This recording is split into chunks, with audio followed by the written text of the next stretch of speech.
Hello there, sports fans. This is Rob, the baseball time traveler. Today we're going to take a look back in football history and what I'm going to call the most important game in NFL history.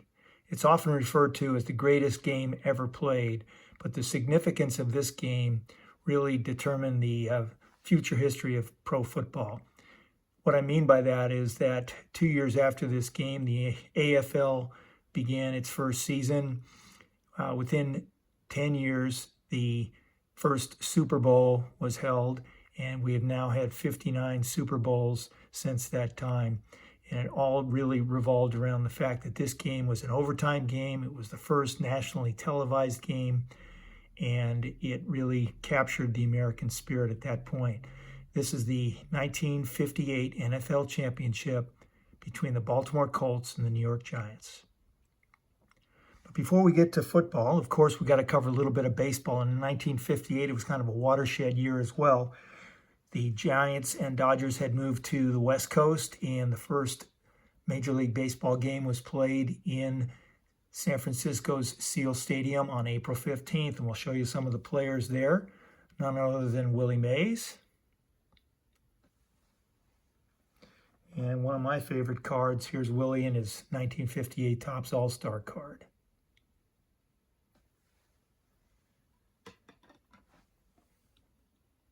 Two of the main Hall of Fame players in that game, both center fielders for the Giants and Dodgers respectively.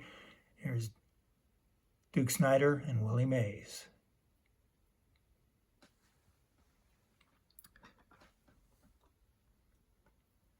And of course, in 1958, Stan Musial was still active, coming toward the slow end of his fabulous career. And this was his first appearance on a Topps card. And the first one would be the 1958 All-Star, Stan the Man Musial. And this photograph that you're looking at right now captures Stan's actual 3,000th hit. And here's the card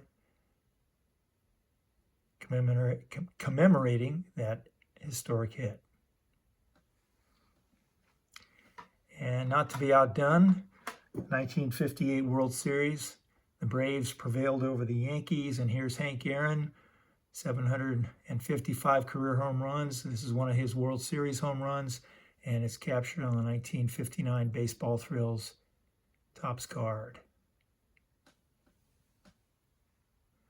Okay, let's get to the football game. Yankee Stadium, in a format that many of you probably have never seen before, set up with a football field. Here's the Giants and Colts program. Game ticket, $4. A little bit different these days to get into a Super Bowl. There's the Giants team card and the Colts team card.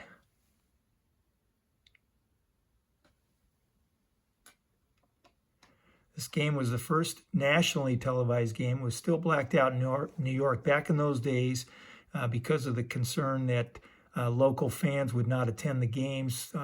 Typically, the local TV markets blacked out the game.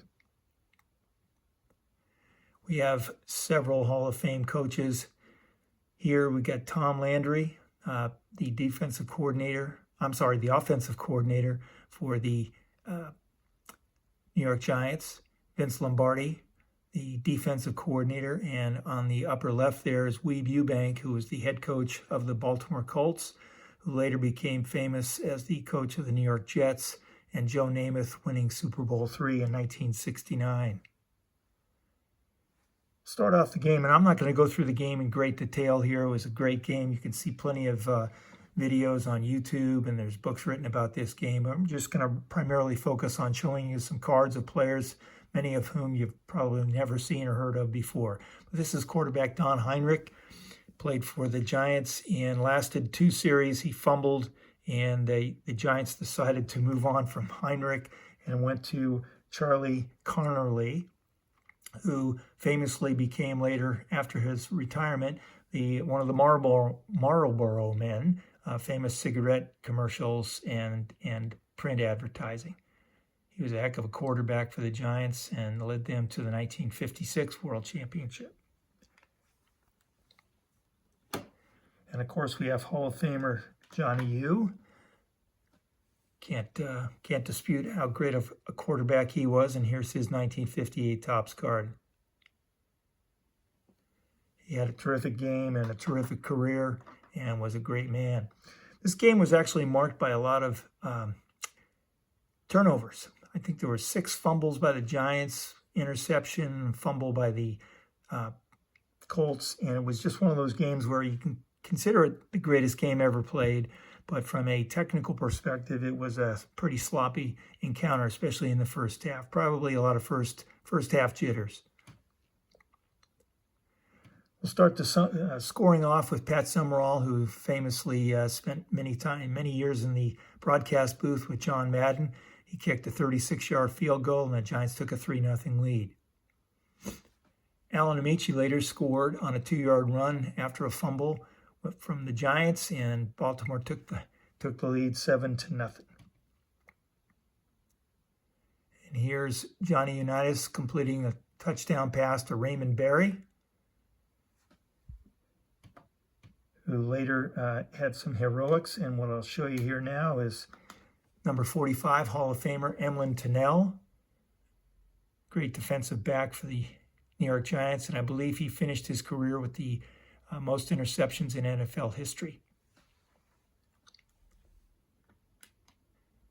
Next, we have Frank Gifford, who also had a long, historic broadcasting career, but he was a Hall of Fame level football player. He had 12 carries for 60 yards rushing, scored a touchdown on a reception, but he fumbled twice. And here's Frank's 1958 card.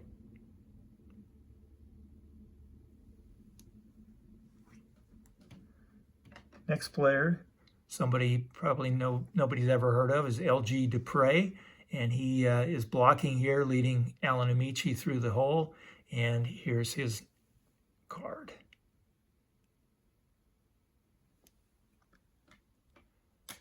Next, we have Lenny Moore, Hall of Famer. He had 8 rushing yards and had one of the nicest receptions during the course of the game. He had 6 receptions for 101 yards receiving, kind of comparable to some of today's receivers. This game was totally different. As you can tell by the photographs, it's black and white. The field is basically a chewed-up grass field toward the end of the season, and just football had a different look in those days. Here's Johnny Unitas dropping back to pass, and right in the middle of the screen, Hall of Famer Andy Robustelli. Great defensive end who played for the Rams and then was traded to the Giants, had a great career in New York. And here's Alan Ameche, who you'll see later was one of the heroes of the game. Here he's rushing, and he scored 2 touchdowns in that game. I believe he was the Heisman Trophy winner. And here's the great action shot. Unitas throwing over the outstretched hand of Dick Modzelewski, number 77. Halftime, the score is 14-3. And here's what appears to be an early version of the Dallas Cowboys cheerleaders. A little different than the halftime shows of today. To start the third quarter, Jim Mutscheller caught a nice pass, and that got the Colts moving early on in the game in the second half. And here's Jim's card. And we've got another Hall of Famer here, Alex Webster, number 29. Went on to coach the Giants later on. And then next, another character who you might want to look up is a guy named Artie Donovan. And he was a classic. He had a lot of interviews post-career, had a great sense of humor, told a lot of jokes. You can look him up, Artie Donovan.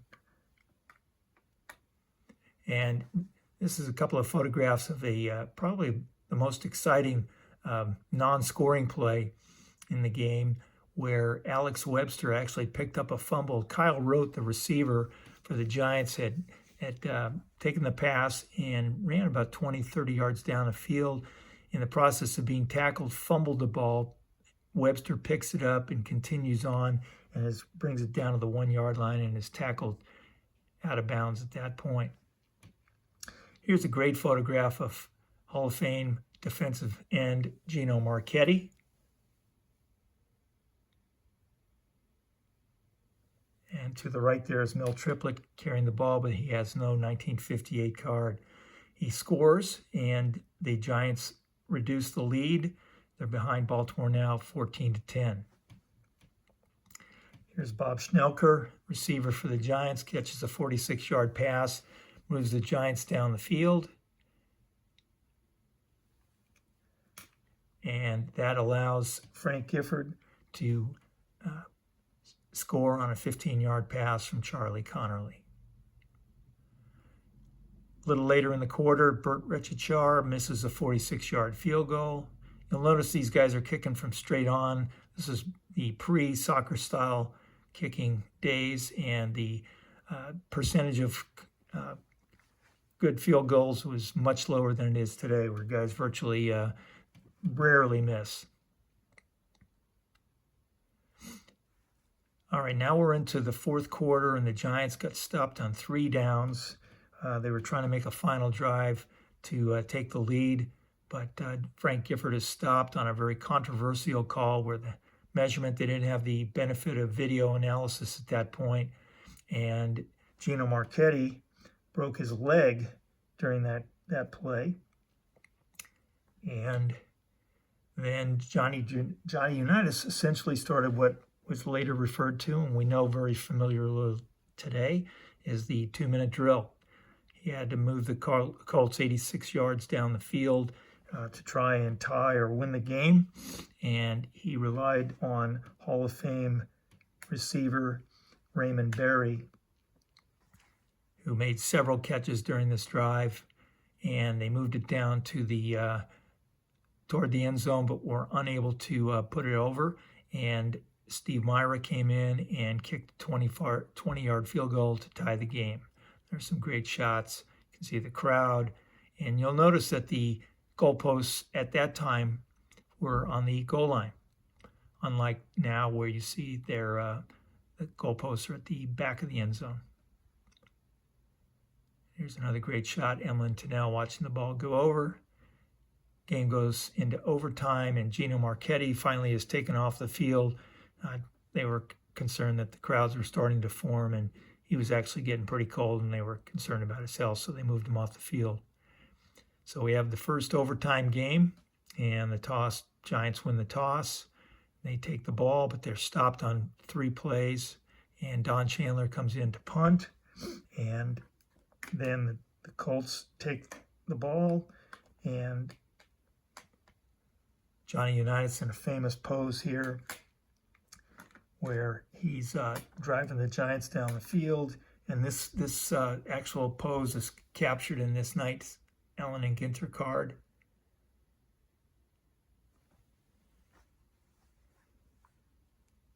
Raymond Berry is the primary receiver here for most of the drive. Lenny Moore taking a handoff.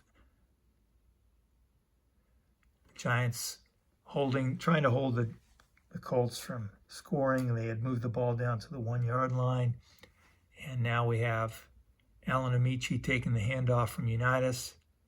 This is the angle from the backside. Amici moving toward the end zone, crosses the line, and scores. And here's a couple of classic shots. I always thought this was a great shot with the Yankee Stadium facade in the background. And we're going to take a colorized look at it. And there you go. Amici scores. Referee indicates the touchdown. Fans storm the field. Amici's the hero for the moment there. And he's taken off the field. Colts win the title. And this, as the first overtime game in NFL history, as I mentioned earlier, really changed pro football forever. I want to thank you very much for watching the video, and hope all of you have a great day, and we'll see you next time.